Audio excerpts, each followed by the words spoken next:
সকালবেলা রেস্টুরেন্টে কি করো তুমি? তুমি কি আমাকে ফলো করছো নাকি? বিয়ের সময় তোমার সব দায়িত্ব আমাকে দেওয়া হয়েছিল, অন্য কাউকে না। তুমি কি করছো ওখানে, সত্যি করে বলো।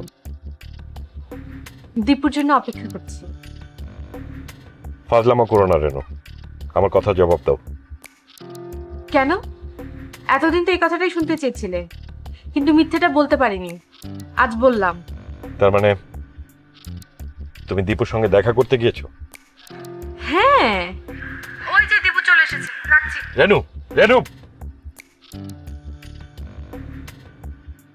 আজ একটু হলেও প্রতিশোধ নিতে পেরেছি। লোকটা কি বোকা, তোমার আবেগের কোনো মূল্যই দিল না। অথচ আমি ভাবতেই পারিনি এই লোকটার মনটা এত ছোট। বিয়ের রাতে যখন বলল, রেনু তোমার জীবনের সব বেদনা আমাকে বলো, আমি আমার জীবন দিয়ে মুছে দেব। সে রাতে আমার জন্য কেঁদে কেঁদে তোমার দু চোখ রক্তের মতো লাল দেখাচ্ছিল। হ্যাঁ, সেটার ফলে উল্টো হলো,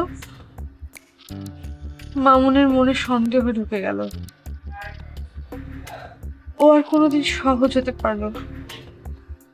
জানো, দিনে দিনে না সন্দেহটা আরো বাড়ছে। আমার হাত ধরো, তোমার সব বেদনা মুছে দিই। আমি তো তোমাকে আর ভালোবাসি না, তুমি আমার একটা প্রতিশোধ নেবার হাতিয়ার। উফ, আমার না এখানে দম বন্ধ হয়ে আসছে। চলো, তোমাকে একটা অন্যরকম সুন্দর জায়গায় নিয়ে যাই। এইখানে বনের কাছে ক্যাম্প আমি ফেলিয়াছি। সারা রাত দক্ষিণা বাতাসে, আকাশে চাঁদের আলোয় এক ঘাই হরিণীর ডাক শুনি। কাহার এসে ডাকে? কি তোমার ভালো লাগছে?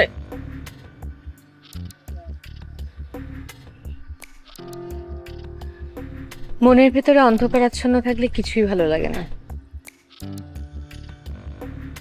দেখো রেনু, জায়গাটা ঠিক যেন আগের মতোই আছে।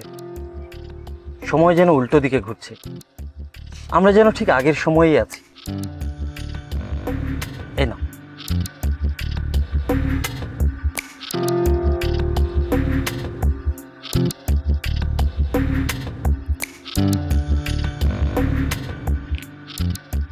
ছিঁড়ে ফেললে? এটার স্পর্শ আমাকে 4 বছর আগের স্মৃতি মনে করিয়ে দিচ্ছে। আমি আমি মামুনকে ঠকাতে পারবো না। আমি কি পেরেছি তোমাকে ফেলে দিতে? ফেলেই তো চলে গিয়েছিলে। একটু সত্যি কথা বলা শেখো তো দীপু। তুমি বাড়ি যাও রেনু, তোমার স্বামী তোমার জন্য অপেক্ষা করছে। তুমি যাবে না?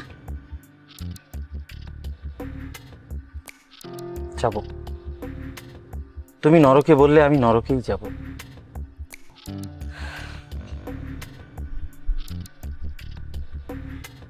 It's too late Dipu.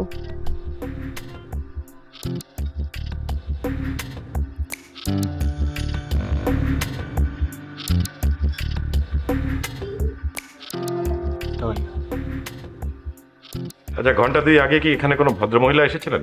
জি, উনি তো এইমাত্র চলে গেলেন। স্যার আপনি? উনি আমার স্ত্রী, মানে আমি ওনার স্বামী। স্যার কিছু মনে করবেন না, আমার মনে হয় একটা বিষয় আপনাকে জানানোর প্রয়োজন। এখানে এসে উনি... থাক, আমি জানি। স্যার আপনারা ভদ্রলোক, মানে ম্যাডাম যা করছেন সেটা খুবই দুঃখজনক, বিশেষ করে আপনার জন্য। বললাম না আমি সব জানি, আপনার কিছু বলতে হবে না।